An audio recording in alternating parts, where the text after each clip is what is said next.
नमः सिद्धेभ्यः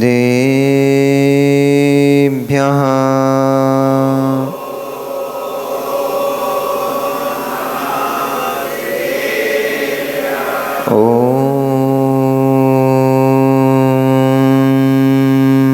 नमः सिद्धेभ्यः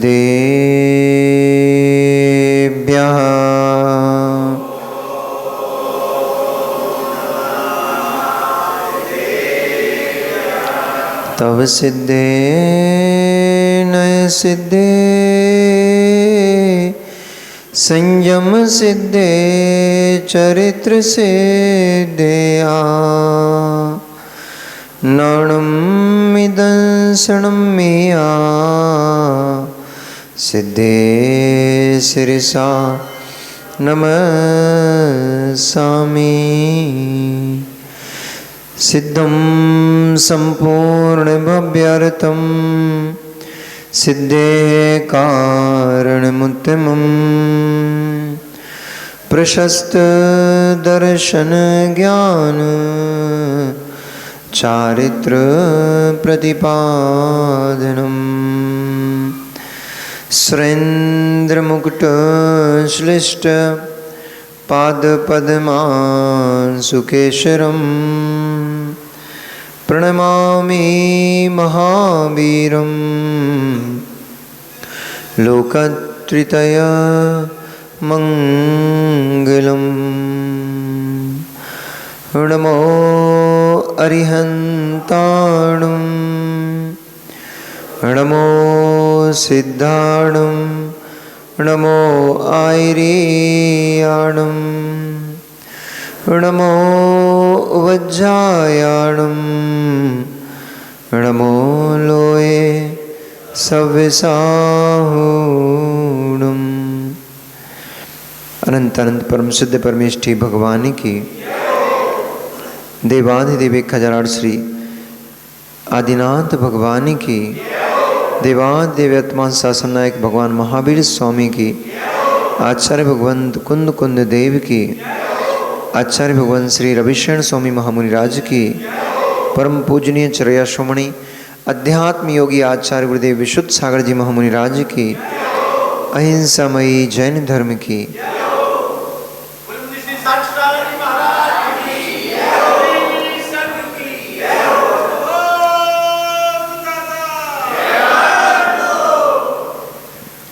मनीषियों, वर्तमान शासन नायक भगवान वर्धमान स्वामी के शासन काल में हम सभी भव्य जीव यहाँ विराजते हैं। परम भट्टारक महाश्रमण उन भगवान वर्धमान स्वामी के मुख कमल से निश्चित भागवादिनी भगवती माँ जन्मवाणी का हम सभी भव्य जीव यहाँ करुणांजलि लगा करके पान कर रहे हैं। यह है भागवादिनी ए भगवती माँ जन्मवाणी सभी जीवों का कल्याण करे, सभी जीवों का मोक्ष मार्ग प्रशस्त करे।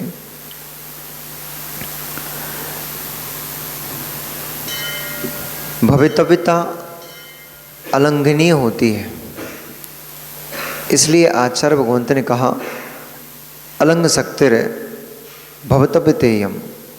समंत्रभद्र स्वामी ने स्वयंभू स्तोत्र में कहा कि अलंघ शक्तिर भवतव्यतेयम, जो भवितव्यता होती है वह अलंघनीय होती है, यानी उसको कोई टाल नहीं सकता। जिस जीव का जो होना है, जैसे होना है, जिस स्थान पर होना है, जिस समय होना है, उसको ना इंद्र टाल सकते और ना ही उसको जिनेंद्र टाल सकते। परंतु इसके पीछे भी कार्य करने वाला ये कोई ताकत है तो वह अपनी ही परिणामों की दशा अपने ही द्वारा किया गया कृत्य होता है। भवितव्यता भी अपने आप से तैयार नहीं होती। ऐसा भी नहीं है कि भवितव्यता आपकी कोई लिखकर चला गया, अब तो वो हो गई, अब उसे कोई नहीं डाल सकता। उस कोरे पन्ने के ऊपर भवितव्यता लिखने वाला भी कोई दूसरा परमात्मा नहीं था, ना कोई दूसरी आत्मा थी। मैंने स्वयं ही उस भवितव्यता को लिखा है। मैंने अपने ही हाथों से भवितव्यता को लिखा है। मैंने अपने ही हाथों से काल को लिखा है। किस समय में क्या होना है ये दूसरे ने निर्धारित नहीं किया, ये मैंने ही निर्धारित किया है। अब यदि कोई रोए कि हाय बड़ा कष्ट है, बड़ा दुख है, बड़ी विडंबना है मेरे साथ, तो आपका रोना, आपका बिलखना व्यर्थ है, क्योंकि इस स्थिति को तैयार करने वाला कोई दूसरा व्यक्ति नहीं था। विडंबना जहाँ से आई है वह कोई और नहीं था, आपके द्वारा किया गया कृत्य था। हमने ही कुछ ऐसा किया जो सामने देखने को मिल रहा है। दुनिया कहेगी विभीषण तुमने अच्छा नहीं किया, दुनिया कहेगी विभीषण तुमने अच्छा नहीं किया कि जिस भाई के साथ बचपन में खेला करते थे, जिस भाई ने तुम्हें अपनी गोद में लेकर के घुमाया होगा, जिस भाई ने तुम्हारी रक्षा की, उस भाई को छोड़ करके तुम श्री राम के पास चले गए जो उस रावण का शत्रु था। आप कह लो ऐसा, आप सोच लो ऐसा कि ये अच्छा नहीं हुआ, लेकिन हुआ तो वही है जो भवितव्यता थी। हुआ तो वही है जो भवितव्यता थी। इसमें न रावण का कोई दोष है, न विभीषण का कोई दोष है, और ना ही समय का कोई दोष है। पूर्व समय में जैसा किया था वैसा भोगने को आता है। आचार्य भगवान रविशरण स्वामी जी ने इस पद्म पुराण जी महान ग्रंथ में बड़े सुंदर सुंदर उद्धरण देकर के और समझाया कि जो जीव जैसा करता है उसके साथ पलटकर वैसा ही होता है। तुम किसी का द्रवहरण करो, मत भूलो, मत भूलो। उस समय आनंदित हो रहे हो, मैंने बहुत बढ़िया कर लिया, मैंने तो उनसे सारा धन छीन लिया। मत हर्ष मनाओ, मत उत्सव मनाओ, क्योंकि तुम्हारा भी धन छीना जाएगा। तुमने किसी को कष्ट दिया, खुशी मत मनाओ, प्रसन्न मत हो, भूलो मत, तुम्हारा भी कोई अहित करने वाला खड़ा होगा। जो जीव जैसा करता है उसके साथ वैसा वैसा ही होता है। फिर व्यक्ति रोता है। एक माँ आई, बोली महाराज जी बड़ा कष्ट है, हमारा तो पूरा जीवन बड़े कष्ट में निकला। हमने बोला तो बोले महाराज जी पति से सुख नहीं मिला, उसके साथ पूरा जीवन क्लेश में रहा, बच्चा हुआ, असमय में यौवन अवस्था में ही चल बसा, बहुत कष्ट है। जीवन में हमने बहुत दुख देखे। हमें एक चीज़ मालूम थी कि बहुत पहले ये चूहों को पिंजरा लगा लगा करके चूहों को नाले पे छोड़ते थे। हमने कहा माँ क्यों रोती हो, माँ रुदन क्यों करती हो, रोती क्यों हो, बिलखती क्यों हो? आपका बेटा चला गया, आपको कष्ट हो रहा है, पर आप कहाँ देखते थे जिस समय छोटे छोटे से चूहे के बच्चों को निकाल कर नाले पे फेंकवा देते थे। वे छोटे छोटे से बच्चे कभी वाहन के नीचे आकर, कभी किसी गाड़ी आदि के नीचे आकर के मरण को प्राप्त हो जाते थे, मर जाते थे। उनकी माँ चूहे के बिल में, उनकी माँ बिल में तड़पती रहती थी अपने बच्चों के लिए। तब कहाँ आप देख पाए थे कि माँ का कष्ट क्या होता है? आज जब वही का वही वैसा का वैसा आपके ऊपर व्यतीत हुआ कि किसी दुर्घटना में आपके बेटे की मृत्यु हो गई, अब आपको लग रहा है हाय असमय में हमारा बच्चा हमें छोड़ के चला गया। हमने कहा उस दिन कहाँ इस बात को आपका ज्ञान था कि हम कष्ट देंगे तो हमें भी कष्ट मिलेगा, हम दूसरे जीवों के प्राण हरण करेंगे हमारा भी प्राण हरण करने वाला कोई मिलेगा। वैसा वैसे ही होता है। जिनके बच्चे, चूहे के बच्चे गाड़ियों के नीचे आके मरे थे, तो आपका बच्चा भी गाड़ी के नीचे आके मरा। समय सब देख रहा होता है। समय के एक नेत्र नहीं होते, दो नेत्र नहीं होते, समय के असंख्यात नेत्र होते हैं। हर समय हर क्षण सबको देख रहा है। तुम कर लो जो तुम्हें करना है, मेरा भी आएगा। जब मेरा नंबर आएगा तब फिर तुम्हें रोना पड़ेगा। करते समय नहीं ध्यान रहता, करते समय तो पाप पर पाप करते चला जाता है जीव, और आनंद मनाता है कि मैंने ये बड़ा अच्छा कार्य किया है, मैंने बहुत अच्छा किया, मैंने हिंसा की, उसमें आनंद मना रहा है। झूठ बोला, बड़ा आनंद मना रहा है, देखो मैंने इतने बढ़िया तरीके से बेवकूफ़ बना दिया उसको, हर्ष मना रहा है। हिंसानंदी रौद्र ध्यान, मृषानंदी रौद्र ध्यान, परिग्रहानंदी रौद्र ध्यान, चौर्यानंदी रौद्र ध्यान। रुद्र ध्यान, रुद्र परिणाम कर करके आनंदित होता है, मौज मनाता है। फिर वही परिणाम बंध के रूप में आत्मा के जब उदय में आता है, कर्म बंध के रूप में उदय में आता है, फिर आंसू निकलते हैं, फिर रोते हो, फिर उन आंसुओं से कर्म का आश्रय बंद करते हो। इसलिए जीवन को बड़ी सरलता, सहजता और संभल के जीने की आवश्यकता है, क्योंकि एक समय में 70 कोड़ी सागर प्रमाण तक कर्म का यह जीव बंद कर सकता है। एक समय में 70 कोड़ी सागर तक, एक समय का कारण, एक समय का कार्य 70 कोड़ी सागर तक के लिए भटकाने के लिए पर्याप्त होता है। इसलिए जीवन को जीते समय बहुत संभल कर जियो, जीवन को जीते समय बहुत संभल कर जियो। घर परिवार संपत्ति इनमें फूल करके मदमस्त होकर के मत जियो, क्योंकि इनमें फूले पड़े रहे, इनमें ही डूबे पड़े रहे तो बंध इंतजार कर रहा है। बंध, कर्म का बंध इंतजार कर रहा है, और कोई ऐसा कृत्य कर बैठे जिससे 70 कोड़ी का बंध हो गया। अब तुम्हें कौन बचाएगा? अब कौन बचाने आ पाएगा? उतना तो भोगना पड़ेगा। प्रश्न करते हैं लोग कि महाराज जी एक बात समझ में नहीं आती, इंद्रभूति का जीव समता धारण करते रहा और कमठ का जीव उपसर्ग करते रहा, ये कैसे हो गया?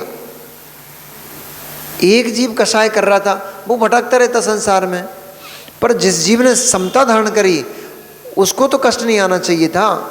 वो बार बार उसके सामने क्यों आ रहा है?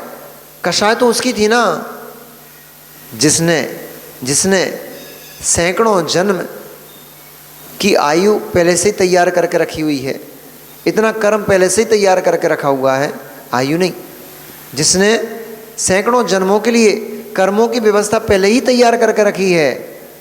अब उस बेचारे को उतने कर्म खपाने में समय तो लगेगा कि नहीं लगेगा?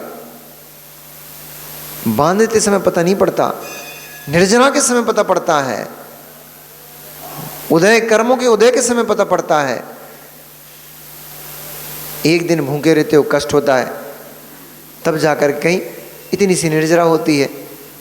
निर्जरा तो बहुत होती है, परंतु जितने भर के हमने रखे हुए हैं उसकी अपेक्षा देखो तो चुल्लू भर निर्जरा होती है। इतने सारे कर्म, इतने जन्मों जन्मों के लिए हमने कर्म बांध के रखे हुए हैं पहले से ही। स्टोरेज बहुत लंबा चौड़ा है हमारा, तो बड़े बड़े गोडाउन छोटे पड़ जाएंगे, बड़े बड़े वेयर हाउस छोटे पड़ जाएंगे, इतने कर्म बांध के रखे हुए हैं पहले से,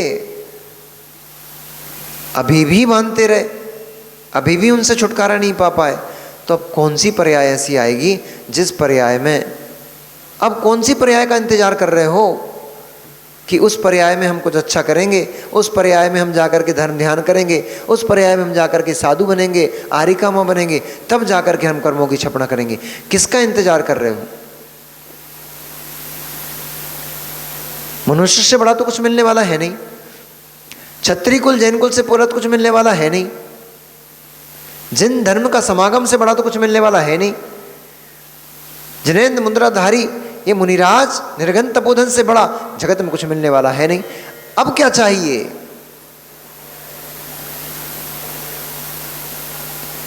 कर्म निर्जरा मोक्ष जाने के लिए इतने ही हेतु होते हैं।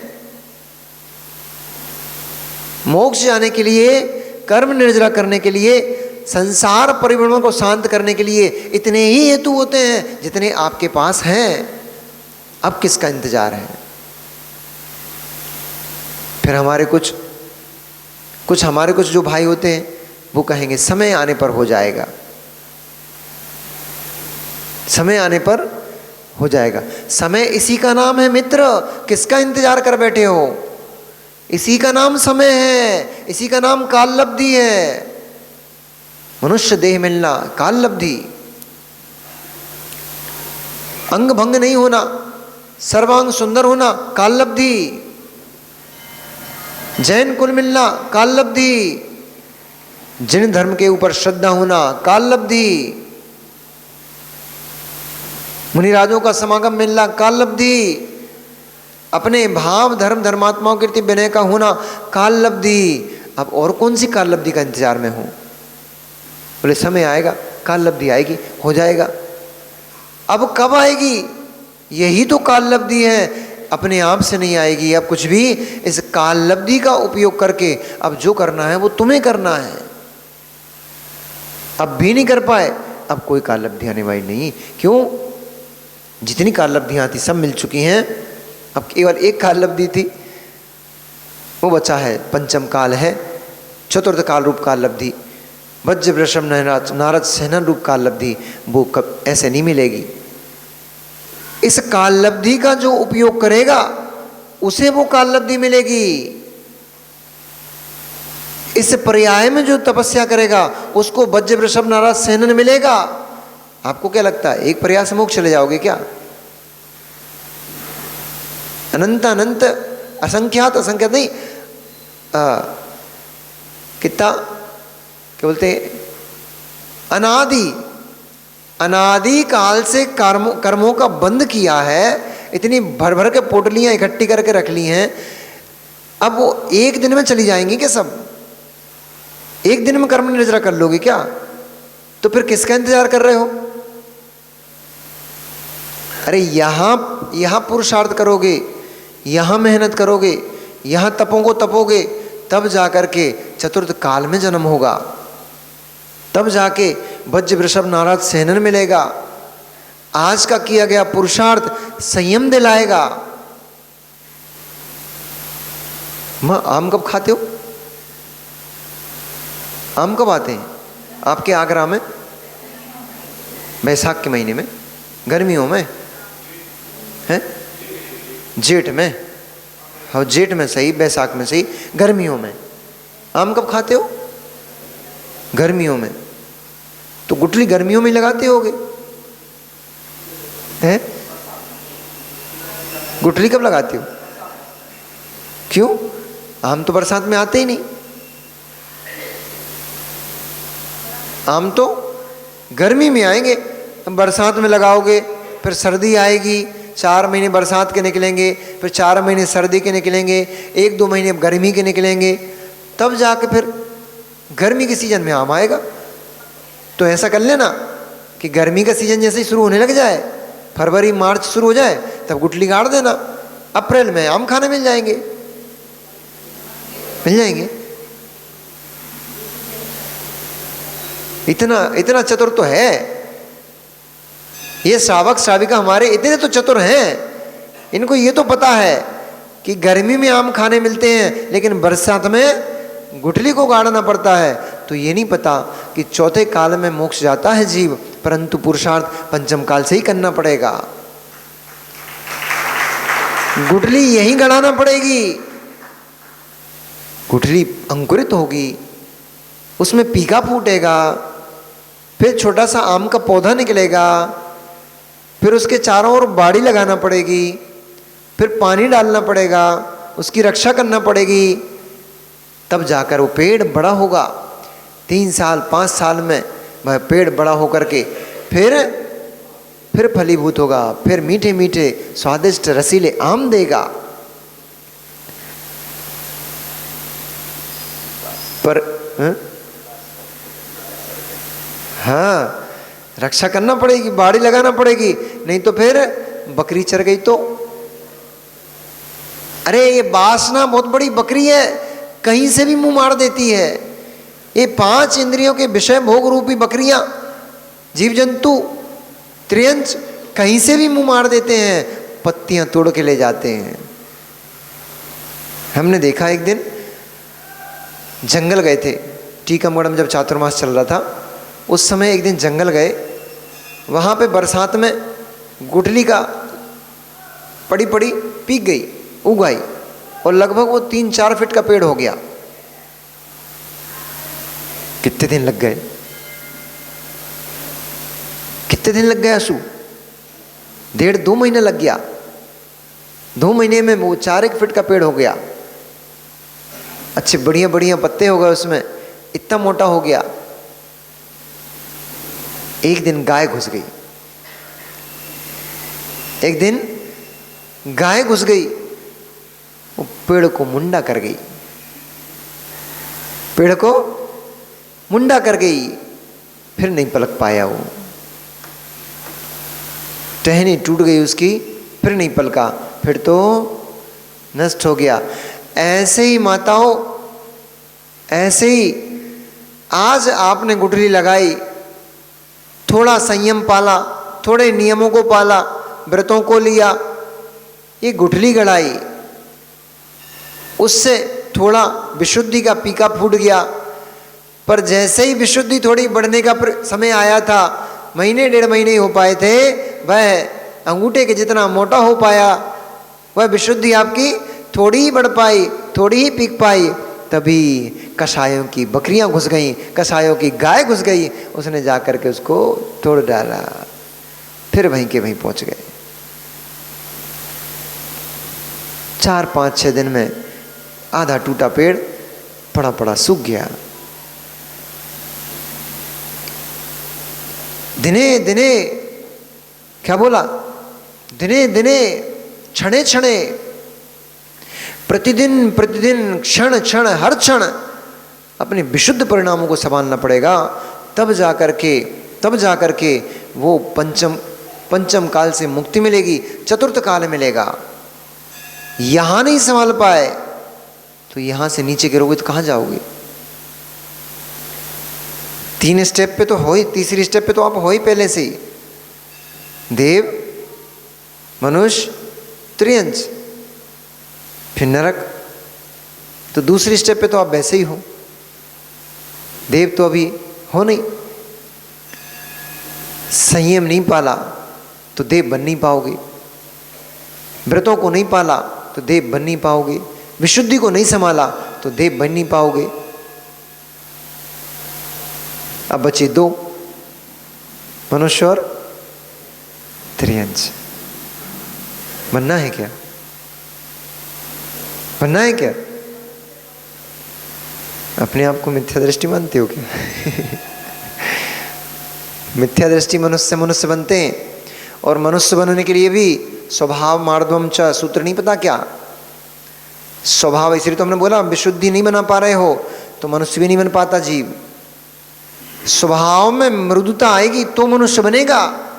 स्वभाव में वक्रता पड़ी रही, परिग्रह में लालच पड़ा रहा, परिग्रह के इकट्ठे में ही लगे रहे, इंद्रिय के भोगों में ही लगे रहे, तो मनुष्य भी नहीं बनने वाले, त्रियंच या फिर नरक जाना पड़ता है। भवारंभ परित्वम नरकस्य सा, इसलिए तत्व सूत्र पढ़ा दिया 10 दिन में हमने अच्छे से। स्वभाव मार्दम चा, स्वभाव मार्दव होगा तो देव अथवा मनुष्य बनता है जीव। स्वभाव में मृदुता नहीं है, स्वभाव में सरलता नहीं है, कटुकता है, तो नियम से या तो नरक जाता है जीव, नहीं तो त्रियंच बनता है, मनुष्य पर्याय भी नसीब नहीं होती। और अगर मनुष्य बन भी गए तो तुम क्या कर लोगे? मनुष्य बन के तो अभी बैठे हो, अभी नहीं कर पा रहे, भविष्य में क्या उम्मीद करते हो तुम? अभी तो एकदम स्वर्णिम अवसर चल रहा है, स्वर्णिम काल चल रहा है। ये भैया अपना विषय तो दूसरा था, ये कहाँ चले गए? मनुष्य का अभी तो स्वर्णिम काल चल रहा है आपका, पंचम काल भले ही चल रहा है, लेकिन अभी पंचम काल में सबसे स्वर्णिम समय चल रहा है। सभी संप्रदायों के लोगों में धर्म के प्रति, अपने अपने धर्म के प्रति आस्था का भाव है, दया का भाव है। सभी संप्रदायों में, चाहे वो जीवों की हिंसा करने में भी धर्म मानते हो, ऐसे लोगों के प्रति के अंदर भी कम से कम कुछ ना कुछ दया भाव तो है ही। कहीं ना कहीं वे भी जीवों की रक्षा की बात तो कर ही लेते हैं। अभी तो स्वर्णिम समय चल रहा है, अब मनुष्य बन के क्या छठे काल में आना चाहते हो? अब मनुष्य बन के पंचम के अंत समय में आना चाहते हो, जहां धर्म ही नहीं बचेगा। अभी तो चारों तरफ धर्म की फुहारें हैं, इसमें नहीं भीग पा रहे हो तो आगे क्या मिलने वाला है? आगे क्या उम्मीद करते हो कि हमें कुछ धर्म अच्छा करने को मिलेगा? इसीलिए समय का सदुपयोग कर लेना चाहिए, अन्यथा बहुत बड़ा तांडव खड़ा है सामने। समय का सदुपयोग कर लो, जो उपलब्धि मिली है उसका सदुपयोग कर लो, अन्यथा बहुत बड़ा घमासान सामने खड़ा हुआ है। दशानन ने पर्याय को नहीं संभाला, स्थिति को नहीं संभाला, परिणामों को नहीं संभाला, घमासान प्रारंभ हो गया। उन्हीं परिणामों को संभाल लेता जिससे बहुरूपणी विद्या सिद्ध कर रहा था, ऐसी वह विद्या सिद्ध करने के लिए बैठा रावण यदि अपनी आत्मा के चिंतन में चला जाता तो उसी समय उसको मोक्ष हो जाता। पर देखो क्या दुर्दशा हो गई। रणभूमि में खड़ा हुआ है, इधर से रामचंद्र जी की बहुत विशाल सेना, भामंडल, सुग्रीव, विभीषण, नल, नील, अंगद, अंग, विरादित, समुद्र, ऐसे बड़े बड़े योद्धाओं को लेकर के यहाँ से रामचंद्र जी की सेना निकल पड़ी और कहाँ पहुँच गई? त्रिकूटाचल पर्वत के एकदम निकट पहुँच गई। जैसे ही विशाल सेना को लेकर के सुग्रीव, हनुमान आदि लंका की तरफ बड़े चले आ रहे हैं, इस बात को लंकापति ने सुना, उन्होंने भी तुरंत ही युद्ध की डोरी पिटवा दी। नगाड़े बजने लग गए, तुरही बजने लग गई, युद्ध का घोर घोष होने लग गया।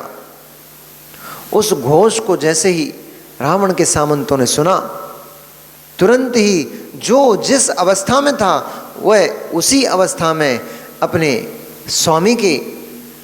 स्वामी की रक्षा में तत्पर ऐसा का ऐसा निकल पड़ा। नितिन भैया, कुछ योद्धा तो ऐसे निकले, पद्म पुराण पढ़ो, अब बहुत सारी चीज़ें हमें छोड़ना पड़ती समय के कारण से, पद्म पुराण पढ़ो। कुछ योद्धा तो ऐसे थे जिनका कल ही विवाह हुआ था, और वे आज अपनी प्रिया का मुख का अवलोकन ही कर रहे थे, उसी समय पर भेरी पिट गई, डोरी पिट गई और अपनी प्रिया को ऐसा का ऐसा ही छोड़ करके वह युद्ध के लिए जाने के लिए तैयार हुआ।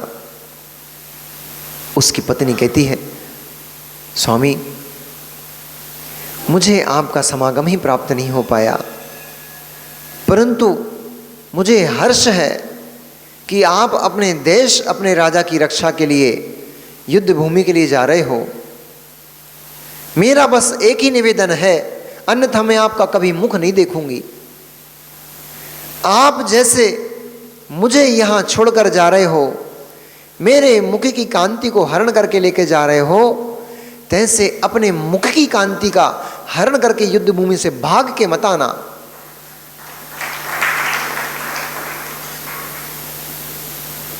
अपनी उंगली में कटार से निशान लगा करके अपने रक्त से उसके माथे पे तिलक करती हुई कहती है कि मेरे रक्त की तुम्हें सौगंध है, मैं वैधव्य का जीवन तो पूरा आपकी याद में काट लूंगी, लेकिन यदि रणभूमि में एक भागे हुए योद्धा की तरह पीठ दिखा के आ गए तो मैं अपनी सहेलियों को क्या मुंह दिखाऊंगी, मैं इस सारे जगत को कैसे अपनी आंखों और खोल कर दिखा पाऊंगी। इसलिए या तो वीर गति को प्राप्त होना या फिर युद्ध में योद्धा की गर्दनों को धड़ से अलग करके फिर मेरे पास आना। तो कोई स्त्री कह रही थी, आपके लिए इतने सारे अच्छे अच्छे मैंने पकवान आज ही तो बनाए, देखो आपके जो मन को भाते हैं ऐसे ऐसे पकवानों को मैंने आज तैयार किया, जल्दी जल्दी से उन पकवानों का स्वाद ले लो, क्योंकि फिर तुम्हें युद्ध का स्वाद लेने जाना है। तो कोई अपनी बाहों का गाढ़ आलिंगन करते हुए पति को छोड़ना तो नहीं चाहती थी, परंतु देश और राज्य की रक्षा के लिए उसने अपने अश्रुधारा को आंखों में समेटते हुए सोचा कि कहीं अमंगल ना हो जाए, मेरे अश्रुधारा से अमंगल ना हो जाए, इसलिए अपनी अश्रुधारा को वहीं समेटते हुए और वह छत्राणी अपने मुख पर मुस्कुराहट लाते हुए उसने अपने पति को विदाई दी। तो कहीं कोई योद्धा अपने छोटे छोटे से बच्चों को समझा रहा था कि बेटा, वो देखे ना बॉर्डर मूवी देखी क्या, तो उसमें वो गाना चलता है मैं वापस आऊँगा। ऐसे कई सारे योद्धा अपने छोटे छोटे बच्चों को समझा रहे थे, उनको बहला रहे थे कि बेटा मैं जब युद्ध से जीत कर आऊँगा ना तो हम बाजार चलेंगे, तुम्हारे लिए हम बहुत सारे खिलौने लेकर के आएंगे, वहाँ पे जो योद्धा अच्छी अच्छी कटार लेकर के खड़े होंगे उनकी कटार छीन करके मैं तुम्हारे लिए लेकर आऊँगा। ऐसे उन योद्धाओं के पुत्रों को भी योद्धा समझाइश दे करके और वे युद्ध भूमि की तरफ निकल पड़े। तो कहीं कोई एक ही घर में योद्धा था जिसकी बूढ़ी माँ बीमार पड़ी हुई थी। वो अपनी उस बूढ़ी माँ को आश्वासन देता है कि माँ, मैंने सारा इंतजाम तुम्हारा कर दिया है, अब मैं आपको युद्ध से वापस आकर ही संभालूंगा, तब तक तुम्हें ही अपने आप को संभालना है। तुम्हारा बेटा देश के लिए जा रहा है, अपने राजा के लिए जा रहा है। तो कहीं कोई धर्मात्मा योद्धा ऐसा भी चिंतन कर रहा था, अरे मूर्ख, कैसा हमारा महाराज है, एक स्त्री के पीछे इतना बड़ा नरसंहार करने के लिए जा रहा है। जब वो तुझे चाहती नहीं है तो उस स्त्री को उसके पति तक पहुंचा देना चाहिए, कितना बड़ा युद्ध बच जाएगा, कितने जीवों की रक्षा हो जाएगी। तो कोई ऐसा भी चिंतन कर रहा था, परंतु स्वामी भक्ति में जाना आवश्यक था, इसलिए आपस में ऐसी चर्चाएं करते हुए वे अपने वक्ष स्थल के ऊपर कवच को धारण कर रहे थे, अपनी भुजाओं के ऊपर बाजूबंद बांध रहे थे और कटार तलवार आदि को अपनी इसमें कटनी में फंसा रहे थे। इस प्रकार से कोई टोप को उठा रहा था, कोई तलवार को चमका रहा था, कोई तलवार में विष दे रहा था। इस प्रकार से अनेक अनेक प्रकार की चेष्टाएं करते हुए एक धीरे धीरे धीरे धीरे करके रावण की एक बहुत बड़ी विशाल सेना एकत्रित हो गई। ऐसी उस सेना में सारण, मारीच, पृथु, ये बड़े बड़े महानगरों के योद्धा थे, जिनके नीचे सैकड़ों सैकड़ों महाराजा जिनकी आदेश में जीते थे।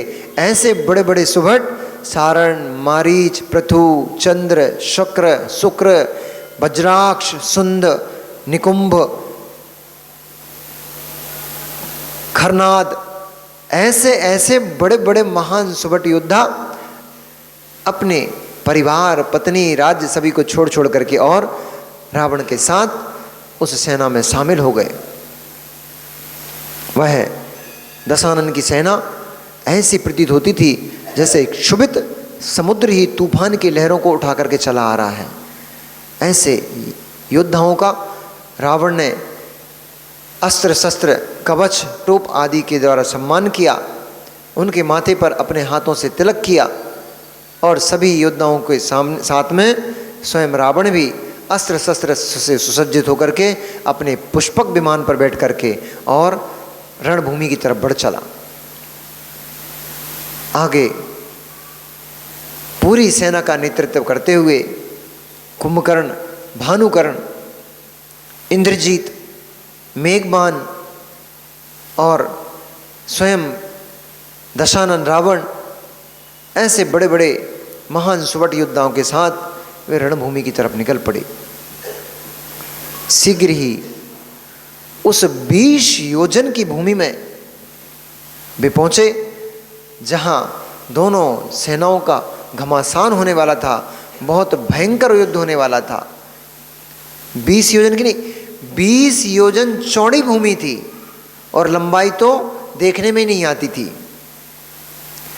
उस भूमि की जहां रण होना था, युद्ध होना था, उस भूमि की चौड़ाई 20 योजन की थी।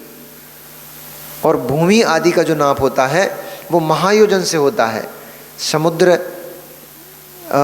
तालाब, क्षेत्र आदि का जो माप किया जाता है वो महायोजन से किया जाता है। अवगाहना का माप लघु योजन से किया जाता है। यानी 20,000 कोस का एक योजन, 2,000 कोस का, हाँ 10×6 2,000 कोस का एक योजन। ऐसे 20 योजन करो, कितना मल्टीप्लाई करो, 20,000 इंटू 2, 2,000 नहीं 20 योजन ना, तो 20 योजन 2,000 योजन इंटू 20 तो 4,000, 40,000, 40,000 कोस, 40,000 कोस की चौड़ाई थी उस रणभूमि की, और लंबाई तो नापने में नहीं आती थी। अब अभी पता लग जाएगा कि इतनी बड़ी भूमि क्यों चुनी।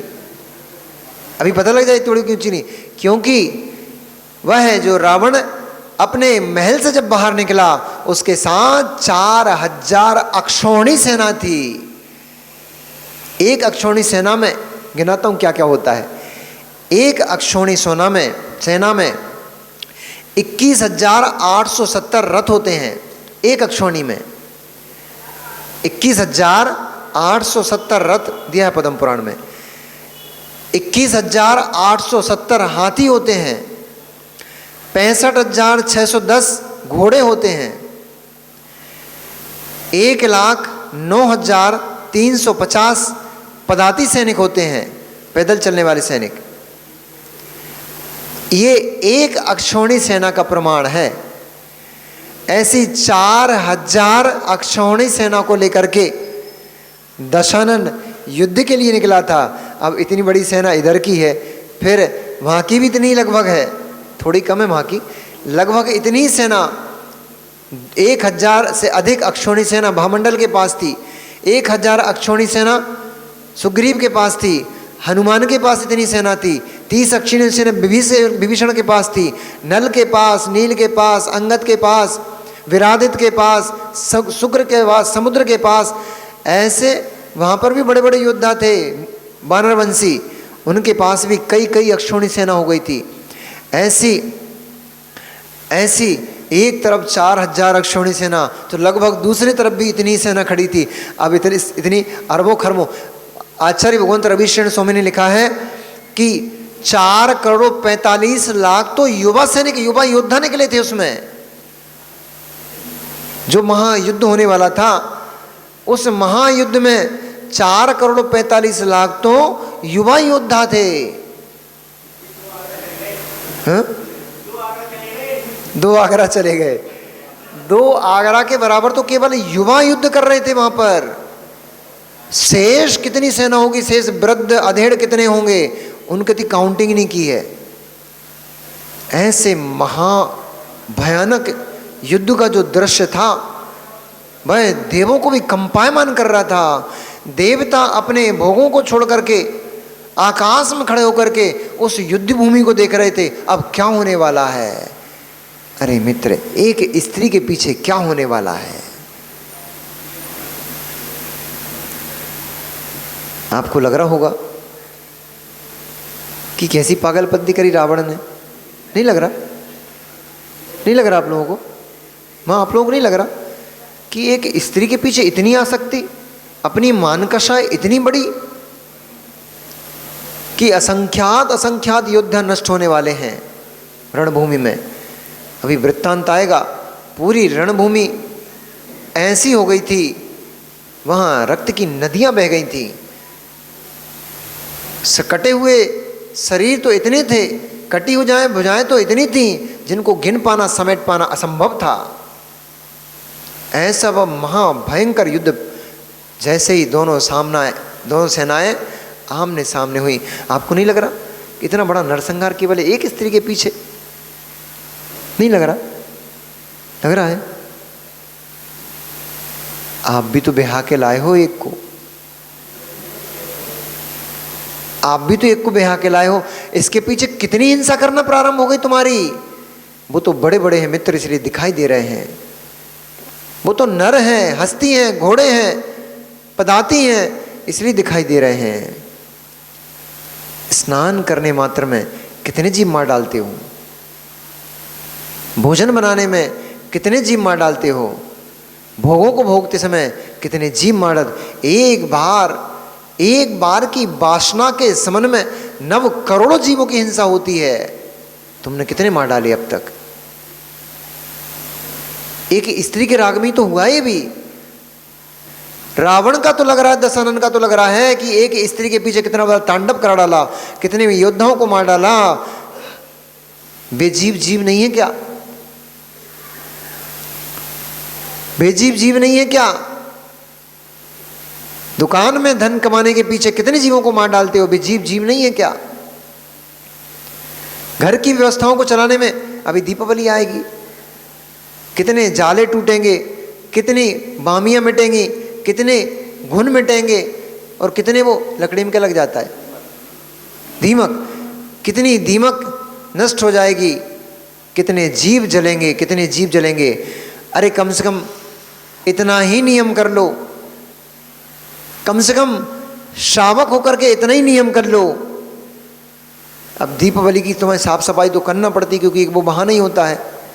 वैसे तो दीपावली जो पर्व है वो वैराग्य का पर्व है। दीपावली जो पर्व है कर्म क्षय का पर्व है। दीपावली जो पर्व है वो केवल ज्ञान का प्रतीक, मोक्ष का प्रतीक पर्व है। पर और समय में नहीं करके दीपावली में हिंसा करते हो। आप लोग पर्व के नाम से ज्यादा हिंसा करते हो। दीपावली संयम का पर्व है, फिर घर की सफाई होगी, और तो और पटाखे फोड़ोगे। अरे कम से कम इतना ही नियम कर लो। नहीं फोड़ते माँ? त्याग कर दिया है पटाखे का? नहीं त्याग कर दिया कि फोड़ते नहीं हो? बहुत बढ़िया, आगरा वाले बहुत अच्छे। मतलब जिनका त्याग नहीं हो, अच्छा। तो एक नियम और ले लो आज, कि कभी भी दशहरा देखने नहीं जाओगे। बहुत बढ़िया। अरे तो तुम लोग तो धर्मात्मा हो गए। अब इन्हें क्या सुना, ये तो पहले से ही धर्मात्मा बने बैठे, इनको पहले से सब पता है। अच्छा आचर्षी ने त्याग करा दिया, हाँ फिर तो ठीक है।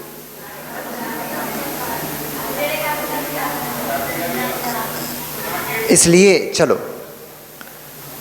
कम से कम उस हिंसा की अनुमोदना ही मत करो जिसमें असंख्यात जीवों का वध हुआ हो। ऐसी हिंसा की अनुमोदना ही मत करो।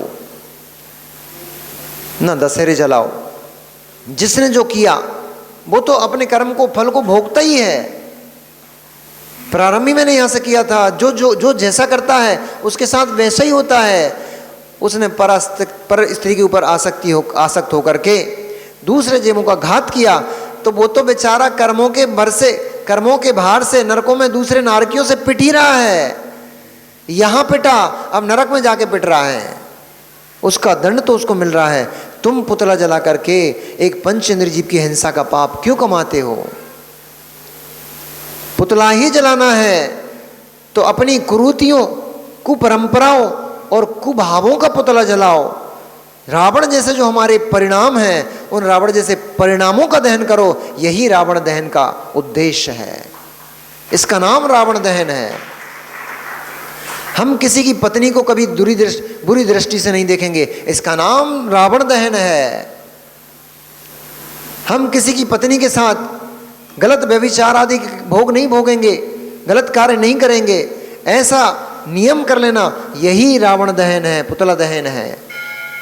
हम किसी की बेटे बेटियों के प्रति कुभाव नहीं रखेंगे, ऐसा त्याग कर देना, इसी का नाम दशहरा है, इसका नाम रावण दहन है। ना कि रावण के पुतले बना करके उनको जलाना, असंख्यात जीवों को और मार डालना, इनका नाम रावण दहन नहीं है।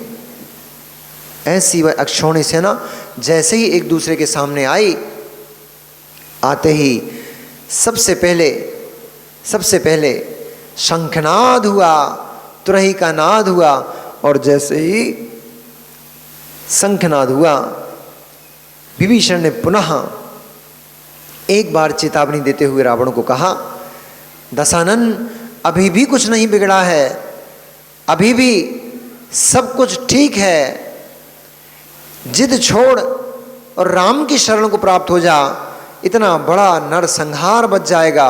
ये युद्ध भूमि रक्त होने से बच जाएगी, लाल होने से बच जाएगी।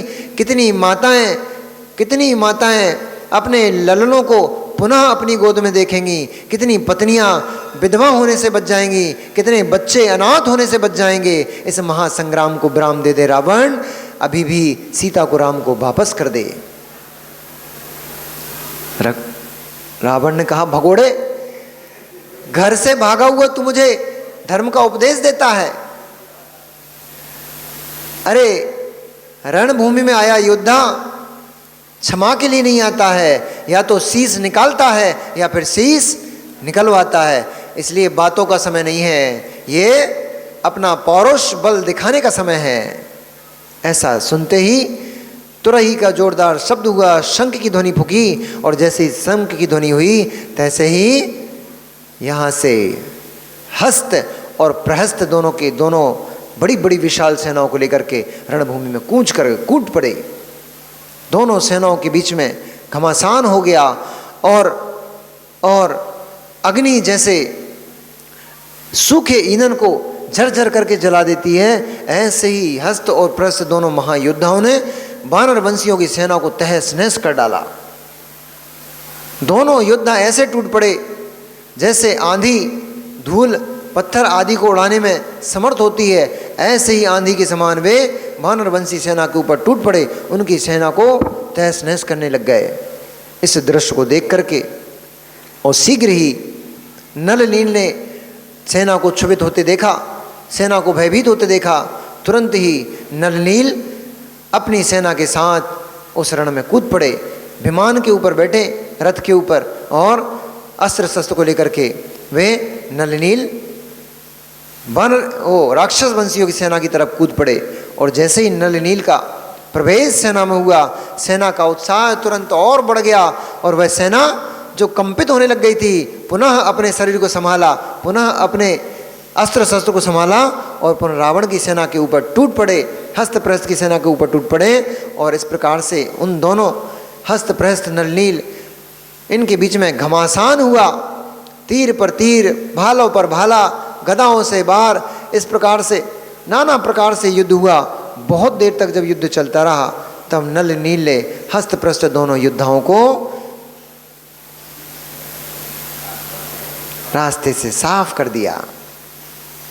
जैसे ही हस्त प्रहस्त का मरण हुआ, वे दोनों ही योद्धा वीर गति को प्राप्त हुए। तैसे ही वानर की सेना और आक्रोशित हो गई और उत्साहित हो गई, और उन्होंने राक्षसियों की सेना के ऊपर भयंकर प्रहार करना शुरू कर दिए, जिससे और नल नील के बाणों से बेधे गए राक्षसों की सेना तितर बितर होकर भागने लग गई। तब उस सेना को सांत्वना देते हुए, उस सेना को संभालते हुए, कमाल संभालते हुए, शुभ्र, शुंभ, वज्राक्ष, विधि, चंद, अर्क, ऐसे बड़े बड़े योद्धा अपने अपने कोई हाथी पर सवार था, कोई रथ के ऊपर सवार था, तो कोई विमान में बैठा हुआ था। इस प्रकार से बड़े बड़े योद्धा अपने अस्त्र शस्त्र को संभालते हुए और वानर वंशियों की सेना के ऊपर टूट पड़े। नल नील के साथ बड़ा भयंकर युद्ध हुआ। वानर वंशियों की सेना जब थकने लग गई तो पीछे से हनुमान की सेना ने आकर के मोर्चा संभाला। और चूंकि ये शुंभ, वज्राक, चंद, अर्क ये ऐसे योद्धा थे जो किसी के हाथ नहीं आते थे। ऐसे योद्धाओं को संभालने के लिए हनुमान ही बलवान था। इसलिए सीधा हनुमान ने युद्ध भूमि में प्रवेश किया अपनी पूरी सेना के साथ। और जैसे ही हनुमान का प्रवेश हुआ सारी सेना कांपने लग गई, थर थर थर थर। अरे इसने तो अकेले ने ही लंका को नष्ट ध्वस्त कर दिया था। अब पता नहीं कितनों को ये विधवा करेगा, कितनों को अनाथ करेगा, वो कितनों के सर फोड़ेगा, क्या क्या करने वाला है ये। ऐसा सोचते सोचते रावण की सेना थरथर कांपने लग गई। और हनुमान ने भी सेना में घुसते ही बवंडर मचा डाला। जहाँ देखो वहाँ शवों के ढेर लगा दिए, जहाँ देखो तीरों के छोड़े हुए, अपने धनुष से छोड़े हुए, कान तक खींचे हुए, तरकश से वो कमान से, कान तक खींचे हुए कमान से जो बाण छूटते थे वे धर से सर को अलग करते हुए चले जाते थे। ऐसे हनुमान के छोड़े हुए बाण और प्रहारों से रावण की सेना धरती में समाती चली गई। इनको देख करके जैसे ही हनुमान का यह बवंडर देखा और रावण की सेना क्षुभित हुई, उधर से रावण का पुत्र सुमाली, जम्बूमाली, रावण का जम्बूमाली नाम का पुत्र तुरंत शीघ्र ही हनुमान के सामने आया और उसने अपनी सेना की कमाल संभाली। संभालते हुए हनुमान को क्षुभित किया, परंतु हनुमान कहाँ संभलने वाला था। हनुमान तो हनुमान ही था, पवन का पुत्र था। इसलिए पवन के बेग के समान बवंडर मचाता हुआ सारी सेना को ध्वस्त नष्ट करता हुआ उसने सीधा लक्ष्य किया दशानन के ऊपर। और भागते हुए रथ से वह दशानन के समीप पहुंच ही रहा था, तभी मेघवाहन ने आकर के और भानुकर्ण ने आकर के और उसका रास्ता रोक लिया। और जैसे ही भानुकर्ण उसके सामने आया, भानुकर्ण के रथ में 100 सिंह जुटे थे। 100 सिंहों से भानुकर्ण का रथ खींचा जाता था। ऐसे सैकड़ा सिंहों के द्वारा वह पूरी वानर वंशियों की सेना क्षुभित होने लग गई। भानुकर्ण ने जैसे ही कमान संभाली तैसे ही सारी सेना में हलचल मच गई। और जैसे पर्वत वायु को रोक लेता है, जैसे कोई मुनिराज कषायों का निग्रह कर देते हैं, क्षुभित परिणामों को शांत कर देते हैं, ऐसे ही उस भानुकर्ण ने क्षुभित हनुमान को तुरंत शांत कर दिया। और जैसे ही हनुमान ने देखा कि ये तो मजबूत वो योद्धा है, उन्होंने एक ऐसा तीर चलाया जिससे सारे के सारे रथ, उसका भानुकर्ण का रथ टूट गया। और जो उसमें 100 के 100 सिंह जुटे हुए थे वे सारे सिंह रथ से बाहर छूट गए। और बाहर छूटते ही उन भयानक सिंहों ने गर्जना प्रारंभ कर दी। और युद्ध स्थल पर जो कोलाहल मच रहा था उस कोलाहल से वे सिंह अत्यंत क्रोधित हो गए और क्रोधित होकर के जो सामने आता था उसको ही खाने लग गए। उससे ही रावण की सेना तहस नहस होने लग गई। स्वयं के द्वारा ही स्वयं का घात होने लग गया। इसको बोलते हैं अजाक कृपाणने आए।